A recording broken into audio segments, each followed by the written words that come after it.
Class good morning. We are discussing this chapter coordination compound और इसमें हम लोग CFT डिस्कस कर रहे थे, राइट। CFT में अभी तक हमने क्या देखा है कि आपकी किस तरीके से स्प्लिटिंग होती है। हमने देखा कि जो डी ऑर्बिटल अभी तक डी जनरेट रहता था, यानी कि सेम एनर्जी पे पांचों ही ऑर्बिटल रहते थे, अब ऐसा नहीं होने वाला। लीगेंड जैसे ही इसके विसिनिटी में आएगा, जो इलेक्ट्रॉन्स या जो ऑर्बिटल्स लीगेंड के डायरेक्ट कांटेक्ट में होंगे, इन दोनों के बीच में इलेक्ट्रॉनिक रिपल्शन की वजह से इस ऑर्बिटल की एनर्जी हायर हो जाती थी, जबकि दूसरे ऑर्बिटल जो हैं T2G लेवल के, वो क्या हो जाते थे, एनर्जी में कम हो जाते थे। तो इस तरीके से आपका जो डी एनर्जी लेवल था उसकी स्प्लिटिंग होती थी। अगर हम बात कर रहे थे ऑक्टाहेड्रल में, तो हमें पता है कि स्प्लिटिंग कुछ इस तरीके से होती थी कि EG लेवल ऊपर और T2G लेवल नीचे। लेकिन जब हम स्प्लिटिंग इन टेट्राहेड्रल में बात कर रहे थे, तो हमने देखा था कि डी के तीन orbitals DX, DYZ and DZX जो थे वो क्या थे, तीनों के तीनों डायरेक्ट कांटेक्ट में थे लिगेंड के, जिसकी वजह से अब इन तीनों की एनर्जी इंक्रीज़ हो गई थी और आपका जो स्प्लिटिंग हुई थी वो कुछ इस तरह से हुई थी। जो हमने टेट्राहेड्रल में स्प्लिटिंग देखी थी वो कुछ इस तरीके से थी कि आपका T2G लेवल ऊपर की तरफ था और EG लेवल नीचे की तरफ था, ठीक है। तो इस तरीके से टेट्राहेड्रल में स्प्लिटिंग होती है। तो अगर आपको टेट्राहेड्रल के बारे में बात आएगी, मान लीजिए 5 इलेक्ट्रॉन्स हैं,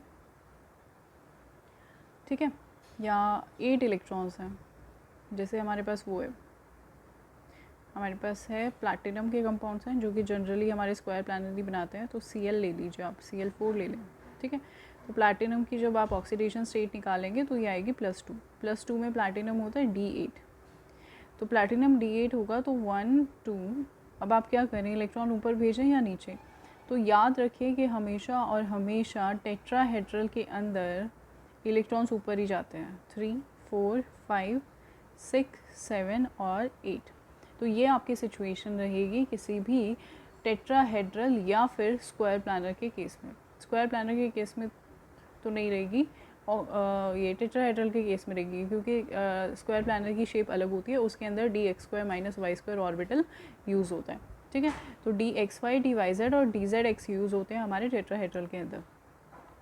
अब बात यह है कि टेट्राहेड्रल में हमेशा और हमेशा ऐसा क्यों हो रहा है कि हम इलेक्ट्रॉन, मैंने आपको बोला, ऊपर ही भेजना है, नीचे क्यों नहीं भेजना, नीचे क्यों नहीं रखना है, या लो स्पिन क्यों नहीं बनाना है। तो उसका एक रीज़न है। लो स्पिन हम इसलिए बनाते हैं इसको, क्योंकि देखो, ये देखो आपका डी ऑर्बिटल था, डी ऑर्बिटल में क्या होता है, एनर्जी लेवल स्प्लिट हो रहा है। मैंने आपको बोला था अभी आपके T2G की एनर्जी ज़्यादा हो गई है टेट्रा में और EG की एनर्जी कम है।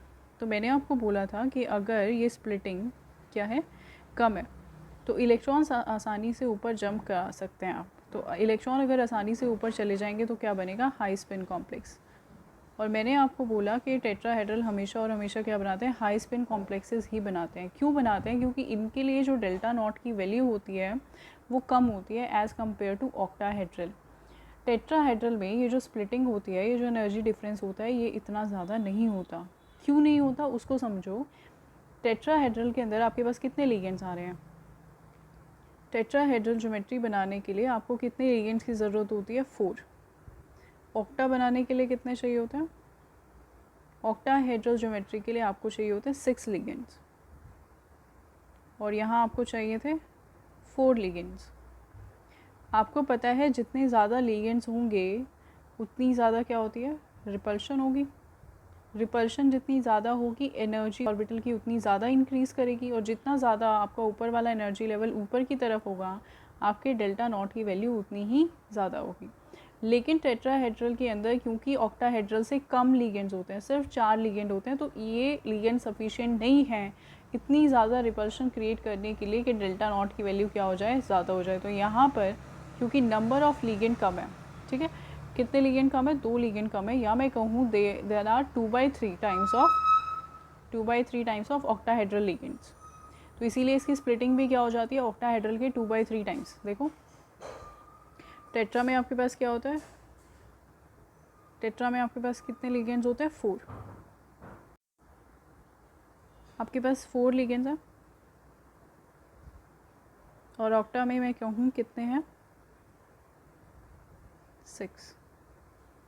दैट मीन्स टेट्राहेड्रल के जो लिगेंड होते हैं they are 2/3 times of octa. देख सकते हो आप, 2/3 से मल्टीप्लाई करो, 6 को 4 आना चाहिए, तो कितना आएगा, 4। दैट मीन्स आपकी जो टेट्राहेड्रल की स्प्लिटिंग होती है that is 2/3 times of octahedral की स्प्लिटिंग. सो ये delta T is equal to 2/3 times of delta naught. तो यहाँ पे जो आपका एनर्जी डिफरेंस है वो कभी भी इतना ज़्यादा नहीं होगा कि आपका कोई भी कंपाउंड क्या बनाए, लो स्पिन बनाए. तो इसीलिए आपसे सवाल पूछा जा सकता है कि why tetrahedral complexes always and always form high spin complex. And that is because as in tetrahedral complexes the metal ion feel less repulsion from less number of ligands as compared to that in octahedral complex. So there will be less repulsion and less splitting. Less splitting होने की वजह से there is not enough energy difference between the two levels. That is why tetrahedral complexes always and always form high spin. ये बहुत important question है, आपसे पूछा जा सकता है. Okay, see this is what I have written. 2 orbital होता है ना, ये 2 ऑर्बिटल, इनकी एनर्जी की बात होगी ना, तो एक की 2/3 है एनर्जी, तो दूसरे की क्या हो जाएगी 2/3, दैट वुड बी 4/9.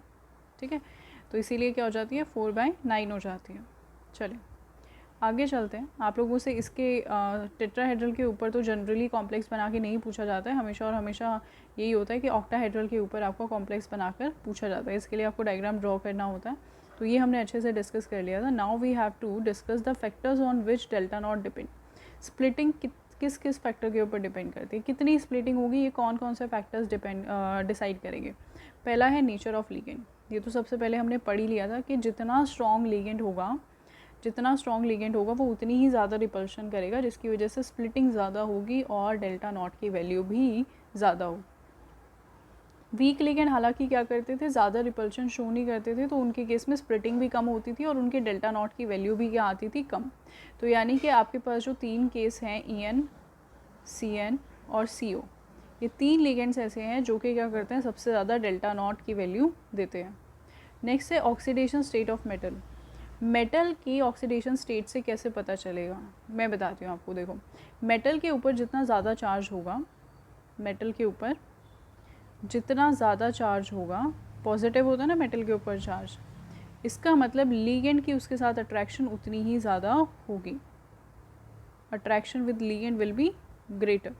लीगेंड के साथ जितनी अट्रैक्शन होगी, लीगेंड उतना ही क्लोज होगा, और लीगेंड जितना क्लोज आएगा, रिपल्शन उतनी ही ज़्यादा होगी. दैट मीन्स आपके मेटल के ऊपर जितना ज़्यादा पॉजिटिव चार्ज होगा, आपका लीगेंड मेटल के उतने ही करीब आएगा और उतनी ही ज़्यादा रिपल्शन क्रिएट करेगा, और रिपल्शन क्रिएट करने से डेल्टा नॉट की वैल्यू इंक्रीज़ हो जाएगी. दैट मीन्स मेटल जब अपनी हायर ऑक्सीडेशन स्टेट में होता है तो उसके लिए डेल्टा नॉट की वैल्यू बहुत ज़्यादा हो जाती है. यही केस है जब मैंने आपको बोला था कि CO+3 हमेशा और हमेशा क्या बनाएगा, लो स्पिन कॉम्प्लेक्स बनाएगा. क्योंकि CO जनरली +2 में रहता है, लेकिन अगर आपने उसकी ऑक्सीडेशन स्टेट बढ़ा दी और उसको +3 में भेज दिया, तो +3 से भेजने में क्या होगा, अट्रैक्शन बढ़ जाएगी. लीगेंड के साथ अट्रैक्शन बढ़ने से लीगेंड पास आएगा और रिपल्शन भी बढ़ जाएगी, और रिपल्शन बढ़ी तो डेल्टा नॉट की वैल्यू बढ़ जाएगी, और अगर डेल्टा नॉट इंक्रीज़ हो गया तो इलेक्ट्रॉन ऊपर नहीं जा सकते, इलेक्ट्रॉन नीचे ही पेयर होंगे, और इसीलिए क्या बनेगा, low spin complex. That is why cobalt +3 always and always form low spin complexes even with weak ligands. देखो, इसीलिए अमोनिया के साथ VBT में ये क्या बना रहा था, लो स्पिन कॉम्प्लेक्स बना रहा था. वहाँ पे VBT बोल देती है कि ये क्या है, अमोनिया जो है हमारा स्ट्रॉन्ग लिगेंड है, उसने वहाँ पे उसको कंसिडर कर लिया एज स्ट्रॉन्ग लिगेंड, लेकिन आपको पता है अमोनिया तो स्ट्रॉन्ग लिगेंड होता नहीं है, वो तो वीक लिगेंड है. तो इसीलिए मैंने आपको बोला था कि VBT का ये ड्रॉबैक है कि वो एक्सप्लेन नहीं कर पाई. क्यों नहीं एक्सप्लेन कर पाई, क्योंकि यहाँ पर स्प्लिटिंग को VBT ने नहीं समझा था ना, स्प्लिटिंग के बारे में बात ही नहीं की थी. तो यहाँ पे क्या होता है, CO+3 के केस में कोबाल्ट के लिए +3 ऑक्सीडेशन स्टेट बहुत ज़्यादा है, तो वहाँ पे लिगेंड और मेटल की अट्रैक्शन ज़्यादा होगी, जिसकी वजह से रिपल्शन भी ज़्यादा होगी, तो डेल्टा नॉट की वैल्यू बहुत बढ़ जाएगी. तो इलेक्ट्रॉन ऊपर की तरफ जा नहीं पाएंगे, नीचे ही पेयर अप हो जाएंगे. तो दूसरा जो फैक्टर है that is oxidation state of metal ion. अगर आपसे पूछा जाए कि दोनों में से आपको 2 कंपाउंड दे दिया जाए और पूछा जाए किसकी आपके लिए डेल्टा नॉट की वैल्यू ज़्यादा होगी, मान लो मैं आपको एग्जांपल देती हूँ. यहाँ पे आपको ये 2 एग्जांपल गिवन है और आपसे पूछा है which will have greater delta not value. एक तो ये गिवन है और दूसरा आपको ये गिवन है.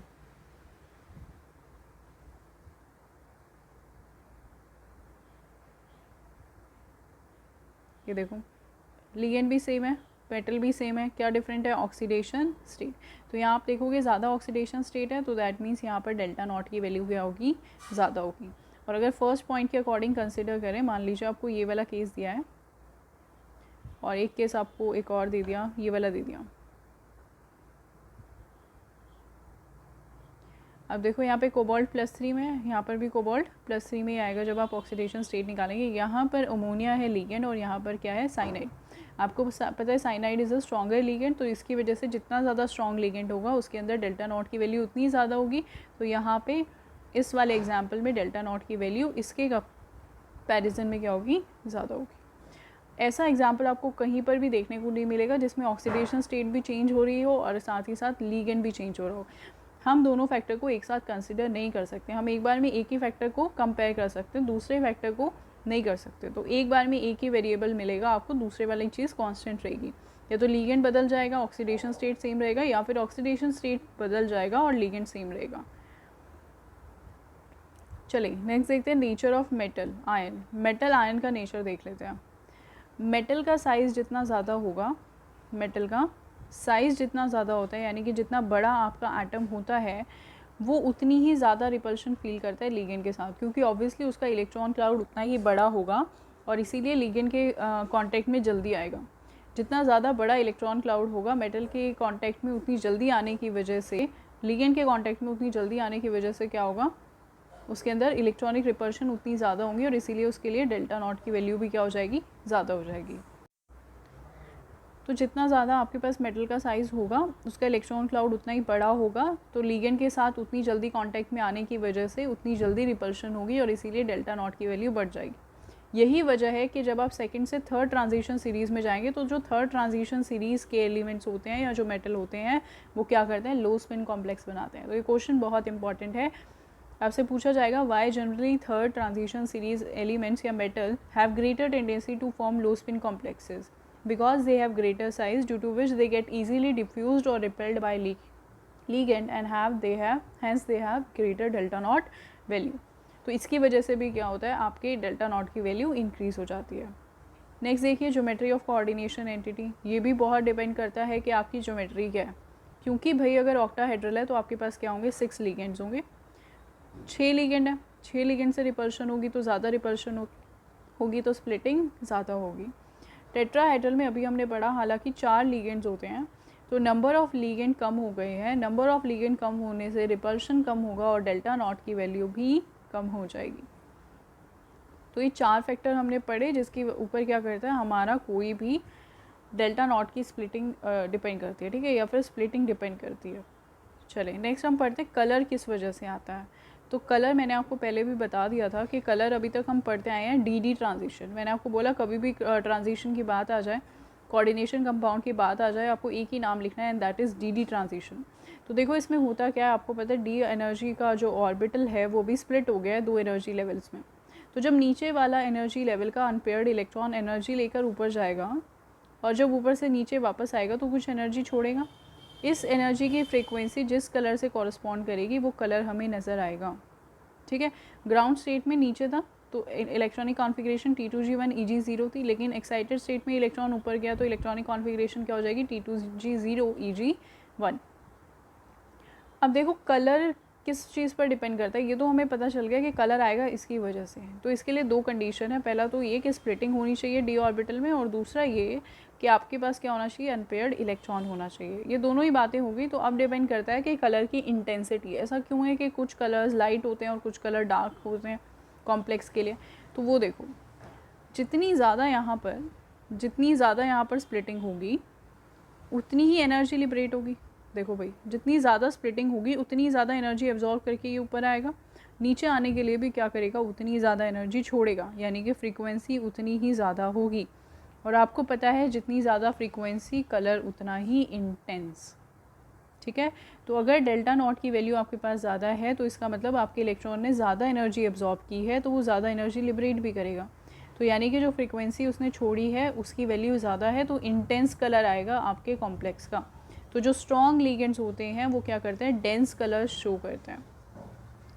इसके लिए आपको क्या चाहिए होता है, इसके लिए आपको चाहिए होता है unpaired electron that can undergo D transition. So the complexes which do not have unpaired electron in the lower D energy level do not show colour.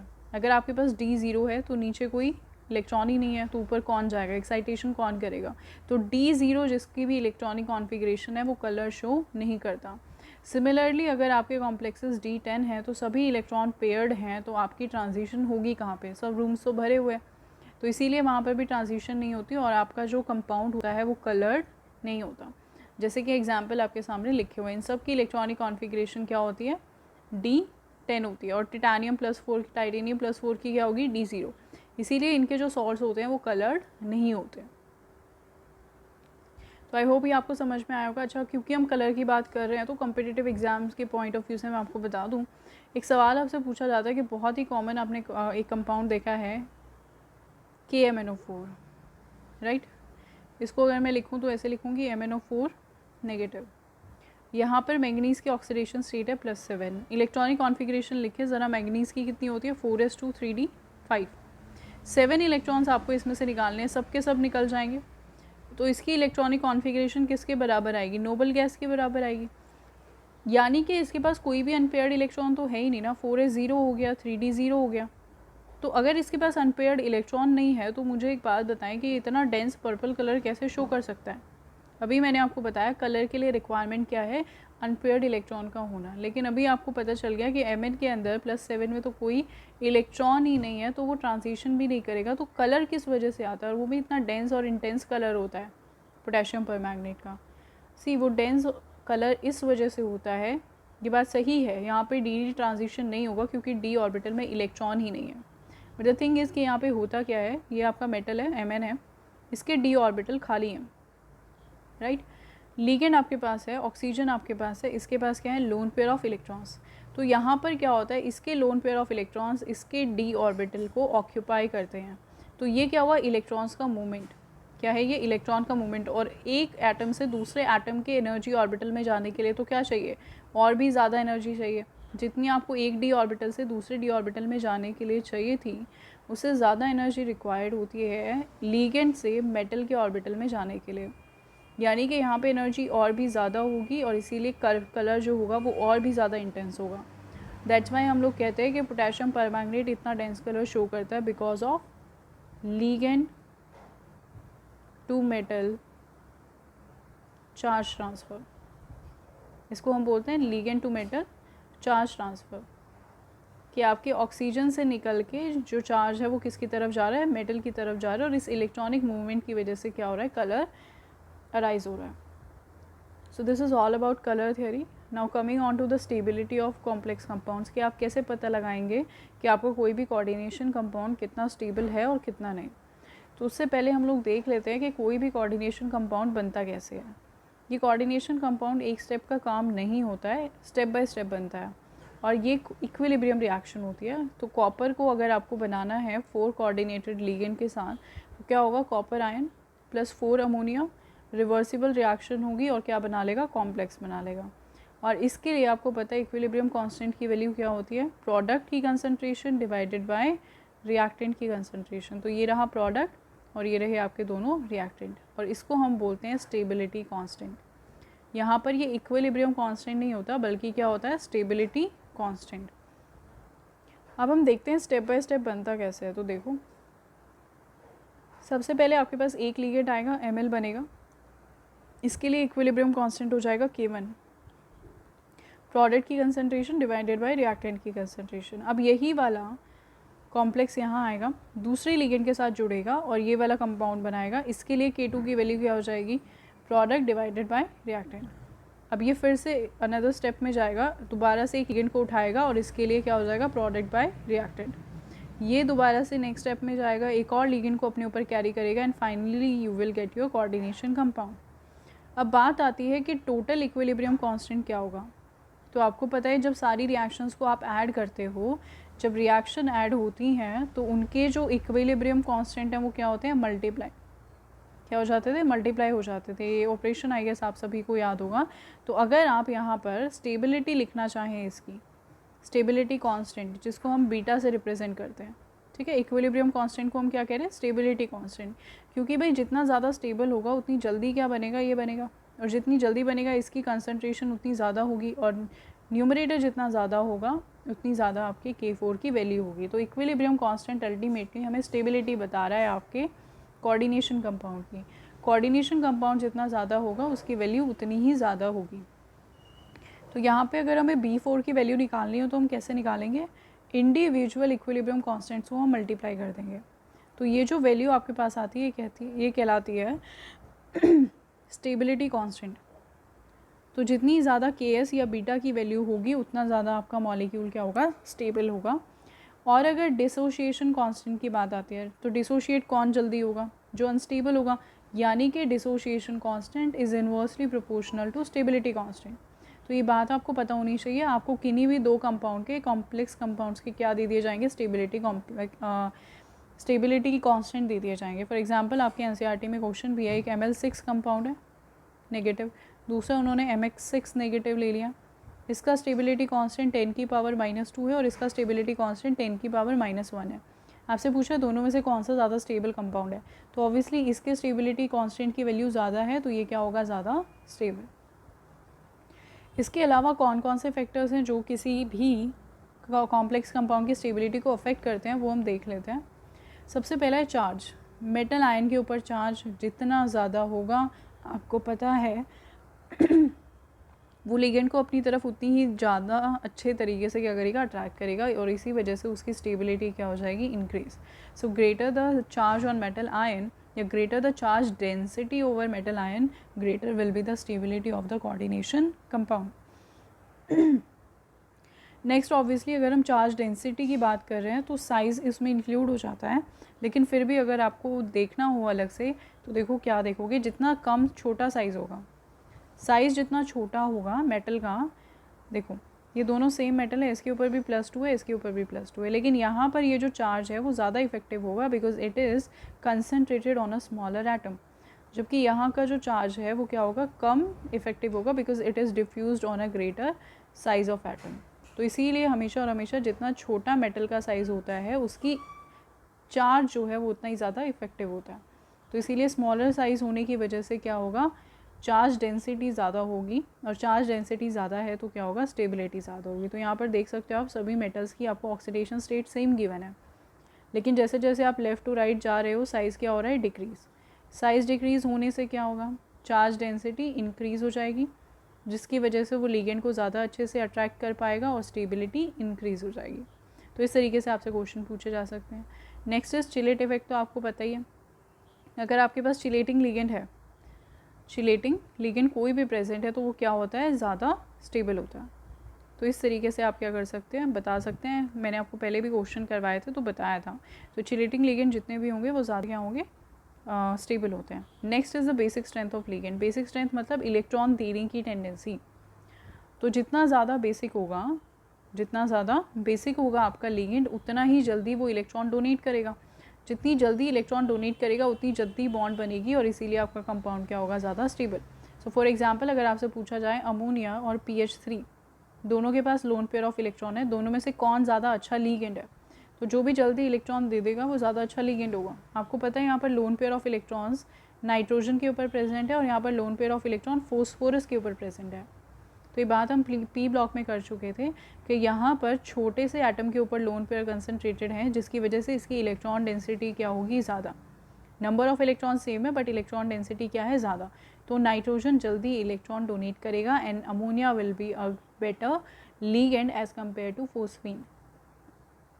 Next and the last factor is size and the charge on ligand. Ligand के ऊपर जितना ज़्यादा charge होगा या ligand का size जितना छोटा होगा, इसका मतलब उसके ऊपर चार्ज डेंसिटी उतनी ही ज़्यादा होगी, जो अभी हमने बात की यहाँ पर। तो अगर उसकी चार्ज डेंसिटी ज़्यादा है, इलेक्ट्रॉन डेंसिटी ज़्यादा है, तो इसका मतलब वो अच्छा बेस है, इलेक्ट्रॉन जल्दी दे देगा, इसीलिए वो क्या बनाएगा, stable coordination compound. So these all 5 were the factors on which the stability of any complex ion depend. तो चिलेटिंग लिगेंड बहुत ज़्यादा कॉमन है, उसके ऊपर आपसे सवाल पूछा ही जाता है। दूसरा वो आपसे चार्ज ऑफ मेटल आयन के ऊपर भी क्वेश्चन पूछ सकता है। तो यहाँ पे इन दो फैक्टर्स के ऊपर सबसे ज़्यादा क्वेश्चंस पूछे जाते हैं, तो ये आपको पता होने चाहिए। Next we will study the last topic of this chapter and that is metal carbonyl के बॉन्ड्स। सी जब हम स्पेक्ट्रोकेमिकल सीरीज़ की बात कर रहे थे तो हमने देखा था कि अगर आप किसी भी लिगेंड के स्ट्रॉन्ग होने की बात करते थे तो लास्ट में हमेशा CO आता था। That means carbonyl was the strongest ligand. ये सबसे ज़्यादा क्या था, स्ट्रॉन्ग लिगेंड था, यानी कि ये सबसे अच्छी बॉन्ड बनाता है मेटल्स के साथ, सबसे ज़्यादा स्टेबल बॉन्ड बनाता है, स्ट्रॉन्गेस्ट लिगेंड है। स्ट्रॉन्गेस्ट लिगेंड ये क्यों है? मैंने आपको बताया था कि CFT के अकॉर्डिंग स्ट्रॉन्ग लिगेंड्स वो होते हैं जो मेटल के बहुत क्लोज जाते हैं, बहुत ज़्यादा रिपल्शन क्रिएट करते हैं और उनके रिपल्शन होने की वजह से डेल्टा नॉट की वैल्यू बहुत ज़्यादा हो जाती है। दैट मीन्स CO के पास ऐसी कुछ प्रॉपर्टीज़ हैं जिसकी वजह से वो मेटल के साथ बहुत अच्छी बॉन्डिंग कर सकता है, बहुत क्लोज प्रेजेंट हो सकता है मेटल के। तो वही चीज़ें हम अभी कंसिडर करेंगे मेटल कार्बोनिल के अंदर। ये इतने ज़्यादा इम्पॉर्टेंट टॉपिक है कि मेटल कार्बोनल्स जो होते हैं इनके ऊपर अलग से ही एक पूरा यूनिट होता है, ठीक है। तो इसको देखो, आपके पास जो कार्बोनिल लिगेंड होता है ना, ये कुछ स्पेशल है। कार्बोनिल के अंदर क्या होता है, कार्बोनिल के अंदर आपको पता है स्ट्रक्चर, अगर आपको पता हो कार्बोनिल का तो ये चीज़ें होती हैं कार्बोनिल के अंदर। उसका स्ट्रक्चर इसलिए स्पेशल है कि यहाँ पर आपके पास कार्बन और ऑक्सीजन के बीच में होती है 3 बॉन्ड्स, ठीक है। कार्बन और ऑक्सीजन के बीच में 3 बॉन्ड्स प्रेजेंट होने की वजह से क्या होता है, ऑक्सीजन के ऊपर होता है पॉजिटिव चार्ज और कार्बन के ऊपर होता है नेगेटिव चार्ज, ठीक है। या फिर हम कहें कि ये बॉन्ड इस तरीके से प्रेजेंट होती हैं।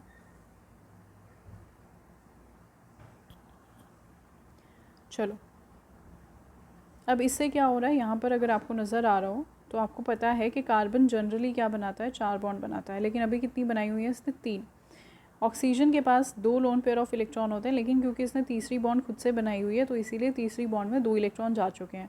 तो अब सिनेरियो ये है आपके पास कि ऑक्सीजन के पास आपके पास 1 लोन पेयर ऑफ इलेक्ट्रॉन है और कार्बन के पास 1 एक्स्ट्रा इलेक्ट्रॉन है। अब क्या होगा, यहाँ से कार्बन भी डोनेट कर सकता है और यहाँ से ऑक्सीजन भी डोनेट कर सकता है, यही बात है। तो देखो, क्योंकि कार्बन यहाँ पर एक बॉन्ड कम बना रहा है तो इसका मतलब इसका एक p ऑर्बिटल जो है वो खाली है, इसका एक p ऑर्बिटल क्या है, खाली है। तो यहाँ पर देखते हैं हम लोग, होता क्या है कि कार्बन के पास जो नेगेटिव चार्ज है वो इसको डोनेट करता है मेटल को। जैसे ही कार्बन, क्योंकि कार्बन तो क्या है, इलेक्ट्रोनेगेटिव है नहीं, तो ये बहुत अच्छे से अपना नेगेटिव चार्ज जितना का जितना है वो सारा का सारा मेटल को दे सकता है। मेटल ने जैसे ही इलेक्ट्रॉन डेंसिटी ली, आपको पता है कि मेटल के इलेक्ट्रॉन्स और कार्बन के इलेक्ट्रॉन्स में क्या होने लगेगी, इंटर इलेक्ट्रॉनिक रिपल्शन। और क्योंकि कार्बन ने अपनी सारी ही इलेक्ट्रॉन डेंसिटी इसको दे दी है, because carbon is not that electronegative, तो अपने पास तो रखेगा नहीं, तो जितनी भी थी वो सबकी सब मेटल को दे दी। अब इसके बीच में और इलेक्ट्रॉन जो नया आया उसके बीच में क्या होनी शुरू हो गई, इंटर इलेक्ट्रॉनिक रिपल्शन। तो मेटल क्या चाहेगा, मेटल चाहेगा किसी तरीके से मैं अपने ऊपर से भीड़ कम करूं, because of the fact that metal is electropositive substance, so it is not made to handle electron density. और ऊपर से क्या हो रही है, इसके ऊपर ज़्यादा इलेक्ट्रॉन डेंसिटी आ रही है, कार्बन से आई है। तो यहाँ पे क्या होगा, मेटल किसी भी तरीके से अपना बर्डन क्या करना चाहेगा, कम करना चाहेगा। तो यहाँ पे फ्रंट बॉन्डिंग के थ्रू, या जो बहुत ही प्रोमिनेंट बॉन्डिंग है उसके थ्रू कार्बन ने मेटल को इलेक्ट्रॉन दे दिया, बट यहाँ पे मेटल अनस्टेबल हो गया because of interelectronic repulsion. And to stabilise them what would metal do is, metal अपना इलेक्ट्रॉन वापस से कार्बन के एम्प्टी p ऑर्बिटल में डाल देगा। तो यहाँ पर एक बॉन्डिंग जो नॉर्मल लिगेंड टू मेटल होती है सब में, वो तो हो ही रही है, लेकिन यहाँ पर एक और तरह की बॉन्डिंग है जो देखने में नहीं आती, एंड दैट इज़ कि यहाँ पर वो क्या रहा है, मेटल अपनी एक्स्ट्रा इलेक्ट्रॉन डेंसिटी को कार्बन के एंटी पाई, ये जो ऑर्बिटल खाली है ये क्या है, एंटी पाई ऑर्बिटल जो एम्प्टी होता है उसके अंदर इसको दे देती है। यानी कि ये अगर आप कहो पहले बॉन्ड बन रही है तो सिग्मा है और ये क्या है, पाई बॉन्ड है। तो इस बॉन्ड को हम पाई बॉन्ड भी बोलते हैं, बैक बॉन्ड भी बोलते हैं। बैक बॉन्ड क्यों बोल रहे हैं, क्योंकि ये बैक इलेक्ट्रॉन डेंसिटी के ट्रांसफ़र की वजह से आई है, ये कोई लीगल बॉन्ड नहीं है, ये मेटल ने सिर्फ अपनी इलेक्ट्रॉन डेंसिटी कम करने के लिए पुश कर दिया है इसके ऊपर। तो इसको हम बैक बॉन्डिंग भी बोलते हैं क्योंकि ये बैक डोर से बनाई गई है। और तीसरा हम इसको बोलते हैं सिनर्जिक बॉन्ड, सिनर्जिक बॉन्ड। तो आई होप आपको समझ आ गया होगा कि यहाँ पर कोई एक बॉन्ड नहीं बन रही है मेटल और कार्बन के बीच में, जो कि नॉर्मल सिनेरियो होता है कि मेटल और लिगेंड के बीच में एक बॉन्ड बनती है ना, कोऑर्डिनेट बॉन्ड। लेकिन यहाँ पर एक कोऑर्डिनेट बॉन्ड तो बन ही रही है, कोऑर्डिनेट बॉन्ड के साथ साथ यहाँ पर पाई बॉन्ड भी बन रही है, जिसकी वजह से कार्बन और मेटल के बीच में क्या होगी, बहुत ही स्ट्रॉन्ग बॉन्ड। तो एक नॉर्मल बॉन्ड जो सभी लिगेंड बनाते हैं वो कौन सी है, कि आपके कार्बन ने, लिगेंड ने मेटल के एम्प्टी d ऑर्बिटल में इलेक्ट्रॉन दे दिए, ठीक है। तो ये तो नॉर्मल आपकी कोऑर्डिनेट बॉन्ड बन गई जो बनती थी। लेकिन यहाँ पर मेटल के पास जो इलेक्ट्रॉन थे और जो नए इलेक्ट्रॉन आए उनमें इंटर इलेक्ट्रॉनिक रिपल्शन होने की वजह से मेटल ने अपनी इलेक्ट्रॉन डेंसिटी कार्बन के एम्प्टी पाई बॉन्डिंग ऑर्बिटल में शिफ्ट कर दी, जिसकी वजह से क्या बन गई, पाई बॉन्ड। तो यहाँ पर दो बॉन्ड हो रही है, मेटल और कार्बन के बीच में क्या बन रही है, दो बॉन्ड बन रही है, जिसकी वजह से मेटल और कार्बोनिल की बॉन्ड बहुत स्ट्रॉन्ग होती है। इसी यही वजह है कि आपका जो कार्बोनिल होता है वो इतनी स्ट्रॉन्ग बॉन्ड मेटल के साथ बनाता है, and it is the one of the strongest ligand in spectrochemical series. तो इसको देखेंगे यहाँ पर क्या लिखा है। बॉन्डिंग जो होती है वो दो स्टेप में होती है। पहले स्टेप में क्या होता है, there is donation of lone pair of electron of carbon, carbon की lone pair of electron into the suitable empty orbital of metal, metal के सूटेबल डी ऑर्बिटल में चले जाते हैं, जो भी डी ऑर्बिटल खाली है उसमें कार्बन के इलेक्ट्रॉन चले जाएंगे। दिस इज़ अ डेटिव या फिर कोऑर्डिनेट बॉन्ड जो कि नॉर्मल बती है। तो पहली बॉन्ड सिग्मा जो बनी या कोऑर्डिनेट बॉन्ड जो बनी that is from carbon to metal. अब क्या हुआ, there is a pi overlap involve the donation of electron from filled metal orbital, metal के फिल्ड ऑर्बिटल से vacant anti bonding pi orbital में चली जाएगी कार्बन के। This result in the formation of metal carbon pi bond. तो एक sigma bond जो normal बनती है सब में वो तो बनी गई, लेकिन यहाँ पर एक एक्स्ट्रा बॉन्ड बन गई and that is metal to carbon pi bond. This is also called back donation या फिर बैक बॉन्डिंग या फिर सिनर्जिक बॉन्ड। और ये सिनर्जिक बॉन्ड क्या करती है, एक्स्ट्रा स्टेबिलिटी प्रोवाइड करती है आपके मेटल लिगेंड कॉम्प्लेक्स को, and that is why your metal carbonyls are so strong. So the metal to ligand bonding creates a synergic effect which strengthens the bond between metal and carbon. तो I hope ये बात आपको समझ में आ गई होगी। तो आपसे पूछा जाता है 1 नंबर में क्वेश्चन आएगा व्हाट इज़ सिनर्जिक बॉन्ड, और अगर एक्सप्लेन करने को आया तो आपको पूरा बताना पड़ेगा, ये डायग्राम आपको दिखाना पड़ेगा उसको कि कैसे बॉन्डिंग हो रही है। पहले मेटल से कार्बन से मेटल की तरफ और फिर मेटल से कार्बन की तरफ इलेक्ट्रॉन डेंसिटी मूव होती है। चलिए लास्ट हमारा जो है वो है यूजेस ऑफ कोऑर्डिनेशन कंपाउंड, कि हम कहाँ कहाँ पर इन्हें यूज़ कर सकते हैं डेली लाइफ में। तो सबसे पहली बात तो जब हम हार्ड वाटर में एस्टिमेशन करते हैं ना, हार्ड वाटर की एस्टिमेशन, तो उसके लिए भी हम लोग क्या करते हैं, कोऑर्डिनेशन कंपाउंड का ही इस्तेमाल करते हैं। दूसरा क्या होता है, ये क्वालिटेटिव और क्वांटिटेटिव एनालिसिस में यूज़ होता है, यानी कि अगर आपको पता लगाना हो कि कौन सा आयन प्रेजेंट है या आपको पता लगाना हो कि इस आयन की क्वांटिटी कितनी है, दोनों ही केस में हम क्या करते हैं, कोऑर्डिनेशन कंपाउंड बनाते हैं इसका। आपको पता है कोऑर्डिनेशन कंपाउंड्स कलर्ड होते हैं, तो एक मेटल किसी भी लिगेंड के साथ एक स्पेसिफिक कलर का ही कोऑर्डिनेशन कंपाउंड बनाएगा। तो निकल है, जैसे निकल का हमें पता है पिंक कलर के सॉल्ट्स होंगे, तो अगर पिंक कलर आया तो हम समझ जाएंगे निकल प्रेजेंट है। इसी तरीके से हम लोग क्वांटिटेटिव भी एनालिसिस कर सकते हैं। हमें पता है कि एक लिगेंड जो है या ये वाला जो मेटल है वो इतने लिगेंड के साथ कंबाइन कर सकता है, मान लो 2 ग्राम के साथ कंबाइन करता है ये, तो अगर वो 2.5 के साथ किया तो हम समझ जाएंगे कि वो कौन से वाला मेटल है। तो इस तरीके से आप कर सकते हैं। Next is electroplating. तो इलेक्ट्रोप्लेटिंग के लिए भी हम कोऑर्डिनेशन कंपाउंड्स को क्या करते हैं, इलेक्ट्रोप्लेट कर देते हैं दूसरों के ऊपर। Next is mordant in dyeing. Mordant का मतलब क्या होता है, जो इवन कर दे। डाइंग का मतलब होता है किसी भी सब्सटेंस को कलर करना। तो जब टेक्सटाइल्स या फैब्रिक को कलर करने की बारी आती है तो उनमें शेड्स को मॉडरेट करना या फिर एक लेवल पर लेकर आना, उसके लिए भी कोऑर्डिनेशन कंपाउंड्स का यूज़ होता है। इनका बायोलॉजिकल इंपॉर्टेंस भी बहुत ज़्यादा है, जैसे कि क्लोरोफिल जो होता है वो एक कोऑर्डिनेशन कंपाउंड होता है। ग्रीन कलर का पिगमेंट जो कि प्लांट्स में होता है वो किस वजह से होता है कि आपका मैग्नीशियम जो है ना वो एक कोऑर्डिनेशन कंपाउंड बना रहा होता है। तो chlorophyll is nothing but the coordination compound of magnesium ion. Next is haemoglobin. Haemoglobin जिसकी वजह से क्या होता है, हमारा ब्लड जो होता है वो पिगमेंटेड होता है। तो हमारा जो ब्लड पिगमेंटेड है वो किसकी वजह से, haemoglobin which is red in colour, और वो क्या होता है, फेरस का कॉम्प्लेक्स होता है। ठीक है, क्या होता है, फेरस का कोऑर्डिनेशन कंपाउंड होता है। Next vitamin B12 which is very crucial for our health, वो भी क्या होता है, कोबाल्ट+3 का ही एक कोऑर्डिनेशन कंपाउंड होता है। इसके अलावा मेटलर्जी प्रोसेस में हम लोगों ने देखा है कि कोऑर्डिनेशन कंपाउंड यूज़ होते हैं। जब आपने देखा था कि लीच करना था हमें, तो हमने सिल्वर को सूटेबल सॉल्वेंट के साथ क्या करवाया था, लीच करवा लिया था, तो एक कोऑर्डिनेशन कंपाउंड बना था। इस कोऑर्डिनेशन कंपाउंड में फिर जिंक डाला था तो सिल्वर अलग हो गया था और जिंक ने कोऑर्डिनेशन कंपाउंड बना लिया था। तो इस तरीके से हमें क्या मिल गया था, सिल्वर। तो मेटलर्जी के प्रोसेस में भी कोऑर्डिनेशन कंपाउंड्स का हम यूज़ करते हैं। Other than that they also act as catalyst, तो ये बहुत अच्छे कैटलिस्ट भी होते हैं। इसके अलावा अभी तो खैर हमारे पास डिजिटल कैमराज़ हैं, लेकिन पहले जो पुराने कैमराज होते थे उनके अंदर एक रोल होता था, फोटोग्राफी रोल होता था, जिसके अंदर नेगेटिव्स होते थे, ब्लैक कलर का रोल होता था। तो जब वो फिल हो जाता था या वो भर जाता था, यूज़ हो जाता था, तो उसको डेवलप कराया जाता था फ़ोटोग्राफ्स में। तो जो जिस सॉल्यूशन में डिप करके आप उन नेगेटिव्स को या उन ब्लैक एंड वाइट फ़ोटोज़ को डेवलप कराते हैं, वो सॉल्यूशन भी क्या होता है, कोऑर्डिनेशन कंपाउंड ही होता है सिल्वर का। सो this is that coordination compound जिसके अंदर डिप करने के बाद फ़ोटोग्राफ डेवलप हो जाती थी। ये क्वेश्चन CBSE ने पूछा हुआ है कि कौन सा कोऑर्डिनेशन कंपाउंड है जिसके सॉल्यूशन में डिप करके फ़ोटोग्राफ्स को आप क्या करा सकते हैं, डेवलप करा सकते हैं। इसके अलावा EDTA, EDTA क्या होता है, हमें पता है एक लिगेंड होता है जो कि हेक्साडेंटेड होता है। हेक्साडेंटेड लिगेंड था, इथाइलिन डायमाइन टेट्राएसीटेट। तो ये क्या होता है, ये लेड पॉइजनिंग के केस में काम आता है। लेड पॉइजनिंग मतलब आपको पता है लेड हमारी बॉडी के लिए हार्मफुल होता है, it is poisonous for us. तो ये क्या करता है, अगर बॉडी में कोई भी इंटॉक्सिकेशन हो जाती है लेड की, तो EDTA बॉडी को सप्लाई किया जाता है। EDTA और लेड मिलके कोऑर्डिनेशन कंपाउंड बनाते हैं। और ये कोऑर्डिनेशन कंपाउंड आपको पता है PB अभी भी प्रेजेंट है कोऑर्डिनेशन कंपाउंड के अंदर, लेकिन आपको पता है ये डिसोशिएट नहीं होगा, ये स्क्वायर ब्रैकेट से बाहर नहीं आएगा। तो इसीलिए बॉडी में अगर लेड प्रेजेंट है भी तो वो क्या नहीं करेगा, अपना इफेक्ट शो नहीं करेगा और हमारे लिए टॉक्सिक नहीं रहेगा। तो इसीलिए EDTA हम उसके अंदर डालते हैं, कॉम्प्लेक्स बनता है और फिर वो हमारी बॉडी से फ्लश आउट हो जाता है। तो वहाँ पर भी हम क्या यूज़ कर रहे हैं, कोऑर्डिनेशन कंपाउंड का इस्तेमाल कर रहे हैं। इसके अलावा मैंने आपको बताया था सिस्प्लैटिन जो होता है, सिस्प्लैटिन था, प्लैटिनम का कंपाउंड था, 2 Cl थे और 2 अमोनिया थे। इसका जो सिस फॉर्म होता है वो कैंसर के ट्रीटमेंट में यूज़ होता है।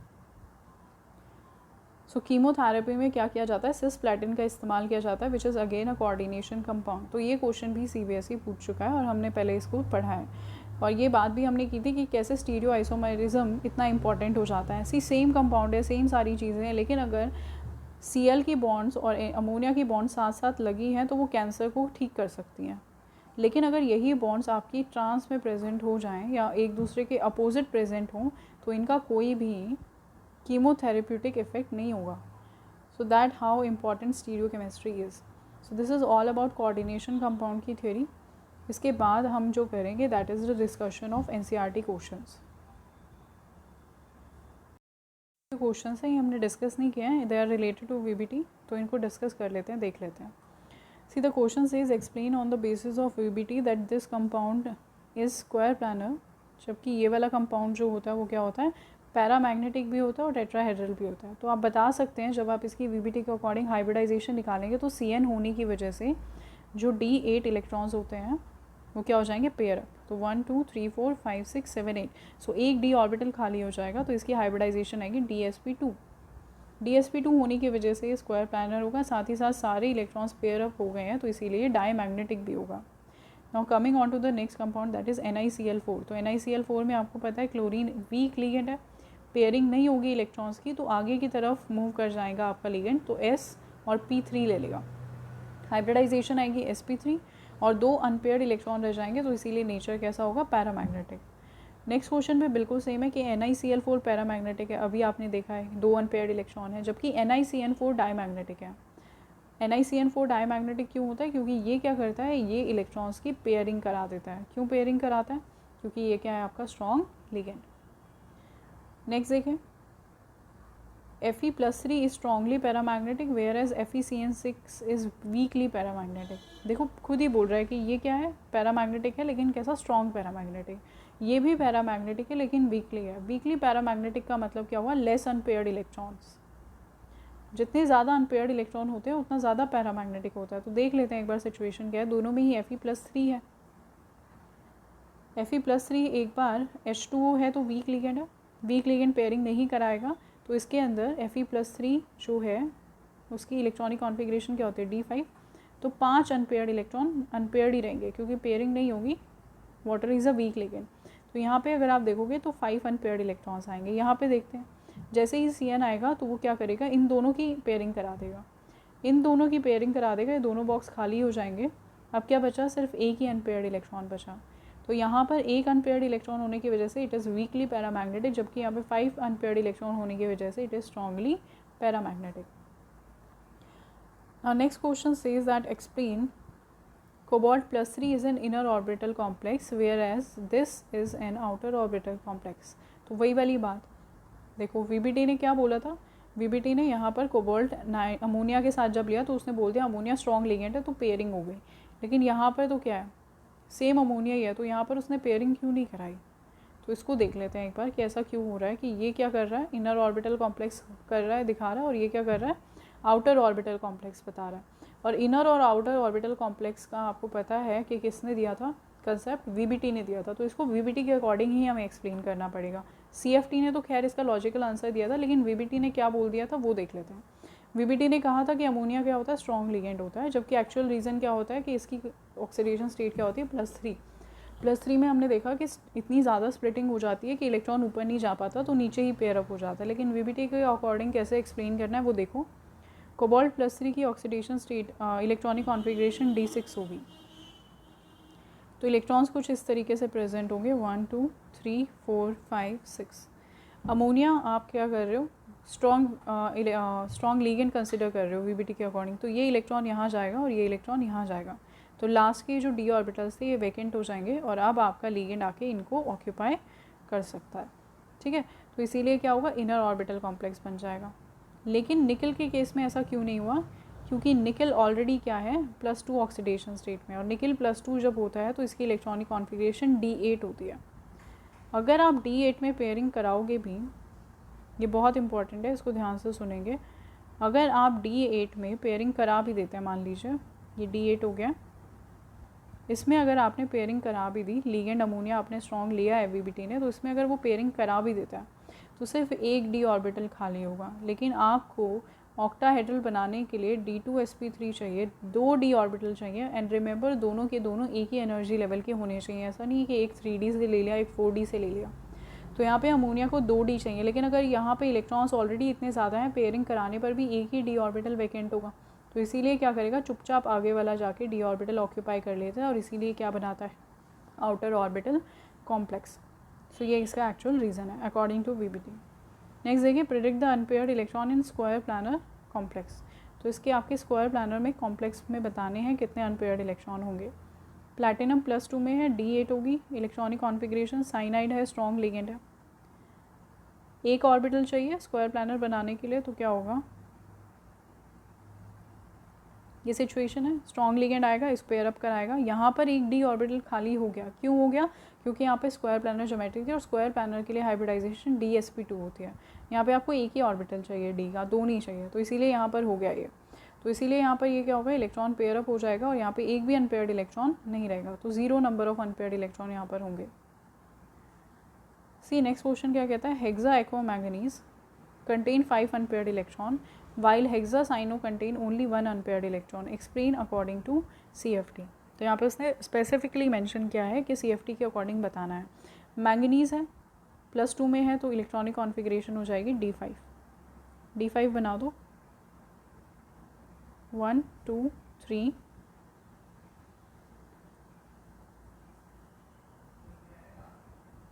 4 एंड 5। यहाँ पे स्प्लिटिंग होगी। H2 के केस में, एक्वा है ना H2O, तो H2O के केस में डेल्टा नॉट कम होगा, पेयरिंग एनर्जी ज़्यादा होगी, तो आसानी से इलेक्ट्रॉन क्या कर सकते हैं, ऊपर की तरफ जा सकते हैं, क्योंकि डेल्टा नॉट कम है। सो 1 2 3 4 5, तो यहाँ पे देख रहे हो पाँचों के पाँचों इलेक्ट्रॉन अनपेयर्ड है। लेकिन जैसे ही आप साइनाइड को लेकर आओगे, CN को लेकर आओगे, डेल्टा नॉट क्या हो जाएगा, बहुत ज़्यादा, स्प्लिटिंग बहुत ज़्यादा हो जाएगी, क्योंकि CN क्या है, स्ट्रॉन्ग लिगेंड। तो अब आप इलेक्ट्रॉन कैसे फिल करोगे, 1 2 3 4 एंड 5, ये दोनों इलेक्ट्रॉन यहाँ पर नहीं होंगे। तो आपको दिख रहा है ऊपर सिर्फ एक ही अनपेयर्ड इलेक्ट्रॉन है, एक ही अनपेयर्ड इलेक्ट्रॉन होने की वजह से यहाँ पर ये क्वेश्चन पूछा है। सी नेक्स्ट क्वेश्चन पे चलते हैं और उसको देखते हैं कि नेक्स्ट क्वेश्चन क्या। ये देखो, इंडेक्स क्वेश्चन भाई आपको क्या दे दिया, यहाँ पर स्टेबिलिटी कांस्टेंट दे दिया है 2। Calculate the overall complex dissociation equilibrium constant for this given that β4 of this complex is this. आपको डिसोशिएशन कांस्टेंट पूछा है। Dissociation constant is what, it is inversely proportional to stability constant. So ये क्या हो जाएगा, 1/2.1 into 10⁻30। ठीक है, तो आप इसको सॉल्व कर लेंगे, वो हमारा डिसोशिएशन कांस्टेंट की वैल्यू आ जाएगी। नेक्स्ट NCERT के एक्सरसाइज के ज़्यादातर क्वेश्चन हम डिस्कस कर चुके हैं, जो प्योरली CFT बेस से सिर्फ वही रहते हैं, कुछ एक दो, तो उसको डिस्कस कर लेते हैं। Like example question number 18। Question 18 कह रहा था what is crystal field splitting energy. तो आप बता सकते हो उसको कि जितना दो डी ऑर्बिटल के बीच में डिफरेंस होता है उसको हम रिप्रेजेंट करते हैं डेल्टा नॉट से या डेल्टा से। ऑक्टाहेड्रल के केस में डेल्टा नॉट और टेट्राहेड्रल के केस में डेल्टा टी। तो इसी को हम क्या कहते हैं, क्रिस्टल फील्ड स्प्लिटिंग एनर्जी कहते हैं। How does the magnitude of delta not decide the actual configuration of D orbital. Delta not कैसे डिसाइड करेगा कि आपकी इलेक्ट्रॉनिक कॉन्फ़िगरेशन क्या होगी। तो सीधी सी बात है, अगर डेल्टा नॉट की वैल्यू ज़्यादा हो जाए पेयरिंग एनर्जी से तो क्या होगा, इलेक्ट्रॉन की पेयरिंग नहीं होगी। क्या होगा, इलेक्ट्रॉन की पेयरिंग नहीं हो पाएगी। तो पेयरिंग एनर्जी अगर डेल्टा नॉट ज़्यादा हो जाएगा पेयरिंग एनर्जी से तो ये क्या होगा, पेयरअप हो ही नहीं पाएगा, क्योंकि क्या है, इलेक्ट्रॉन ऊपर जा ही नहीं सकता। इलेक्ट्रॉन ऊपर नहीं जा सकता तो नीचे ही रहेगा, तो क्या हो जाएगा, पेयरिंग हो जाएगी। तो यानी कि डेल्टा नॉट ही डिसाइड करता है कि पेयरिंग होगी या नहीं। डेल्टा नॉट की वैल्यू वहीं पर अगर कम हो जाए, पेयरिंग एनर्जी ज़्यादा हो जाए, तो डेल्टा नॉट कम है, इलेक्ट्रॉन आसानी से ऊपर जाएगा तो पेयरिंग ऑफ इलेक्ट्रॉन नहीं होगी। नाउ सी नेक्स्ट हमने देख लिया था, 19th क्वेश्चन हम डिस्कस कर चुके हैं, 20 भी डिस्कस कर लिया था। हाँ, ये वाला देखते हैं। 21st जो है ये CFT से रिलेटेड है, क्योंकि यहाँ पर देखो उसने ये नहीं पूछा कि कलर शो करता है, उसने कहा डिफरेंट कलर शो करता है। क्यों, क्योंकि यहाँ पे देखो साइनाइड लिगेंड है और यहाँ पर H2O लिगेंड है। इसकी जो डेल्टा नॉट की वैल्यू होगी वो ज़्यादा होगी, यहाँ पर डेल्टा नॉट की वैल्यू कम होगी। अगर इसकी एनर्जी ज़्यादा है तो इसका कलर भी ज़्यादा इंटेंस होगा, जबकि यहाँ पर स्प्लिटिंग कम है तो जो एनर्जी लिबरेट होगी वापस आते हुए एक्साइटेड स्टेट से वो भी कम होगी, एंड हेंस इसका कलर भी क्या होगा, बहुत ही लाइट होगा। Now coming on to the next question, you have to explain the nature in the bonding of metal carbonates. तो ये हमने कर लिया है। यहाँ पर आपको सिनर्जिक बॉन्ड का कंसेप्ट बहुत अच्छे से बताना है कि किस तरीके से आपकी पहले डेटिव बॉन्ड बनती है, फिर कौन से ऑर्बिटल्स ओवरलैप करते हैं जिसकी वजह से सिनर्जिक बॉन्ड क्रिएट होती है और सिनर्जिक बॉन्ड की वजह से एक्स्ट्रा स्टेबिलिटी आती है। नेक्स्ट आपसे पूछ रहा है कौन कौन से फैक्टर्स हैं जिनकी वजह से स्टेबिलिटी आप डिसाइड करते हैं, कौन से फैक्टर्स गवर्न करते हैं स्टेबिलिटी ऑफ कोऑर्डिनेशन कंपाउंड को। तो ये हम पढ़ चुके हैं। सबसे पहला लिगेंड का नेचर, कितना स्ट्रॉन्ग है कितना वीक है। दूसरा मेटल की ऑक्सीडेशन स्टेट। तीसरा बेसिक बिहेवियर, कितना बेसिक है आपका ligand. And fourth was chelating effect. और इसके अलावा लिगेंड की चार्ज डेंसिटी भी थी। ठीक है, तो ये 5 जो चीज़ें हैं ये गवर्न करती हैं कि आपका कोऑर्डिनेशन कंपाउंड कितना स्टेबल होगा।